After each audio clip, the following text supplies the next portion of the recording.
Nandita ma'am, क्या आप बता सकती हैं कि इंटरनेट सिस्टम में हम पायरेसी से कैसे निपट सकते हैं? बिल्कुल राजेश।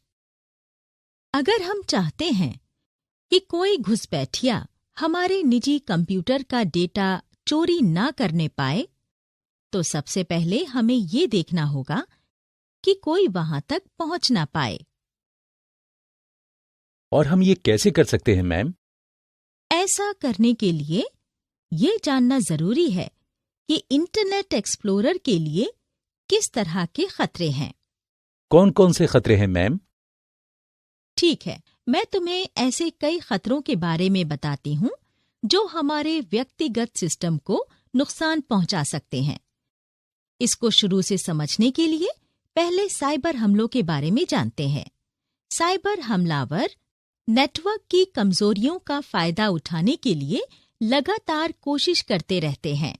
नेटवर्क पर हमला करने के लिए वो नए मैलिशियस प्रोग्राम्स बनाते हैं जो इंटरनेट सेवाओं में रुकावट डालने के लिए ही बनाए जाते हैं। इन हमलों का मकसद डेटा बर्बाद करना, चोरी करना, निष्क्रिय करना, छेड़छाड़ करना, बेनकाब करना, बिना अनुमति के प्रवेश करना या इसका इस्तेमाल करना है। इस तरह के हमले इंटरनेट के लिए खतरा हैं और इससे डेटा की गोपनीयता खत्म होने का डर लगा रहता है।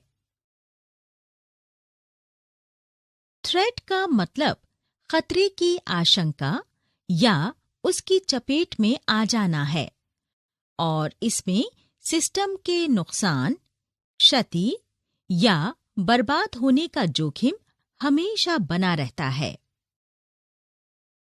अगर हम वल्नरेबिलिटी की बात करें तो इसके जरिए किसी सुरक्षा प्रोग्राम की कमियों या खामियों की पहचान की जाती है।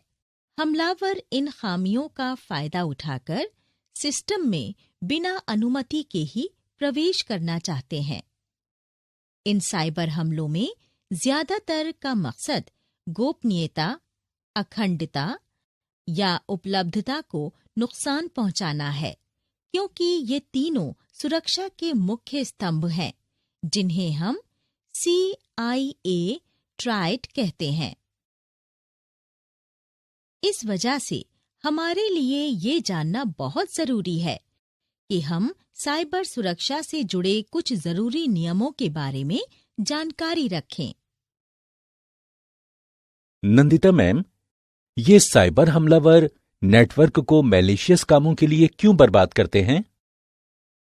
क्योंकि उन्हें लगता है ऐसा करके वो पैसा कमा सकते हैं। ओह, तो फिर हम इन खतरों से कैसे बच सकते हैं? ये जानने के लिए हमारा उन तरीकों के बारे में जानना जरूरी है जिनके जरिए घुसपैठिए हमारे सिस्टम में घुस जाते हैं। मैं तुम्हें कुछ तरीकों के बारे में बताती हूँ जिनसे तुम बच के रहना।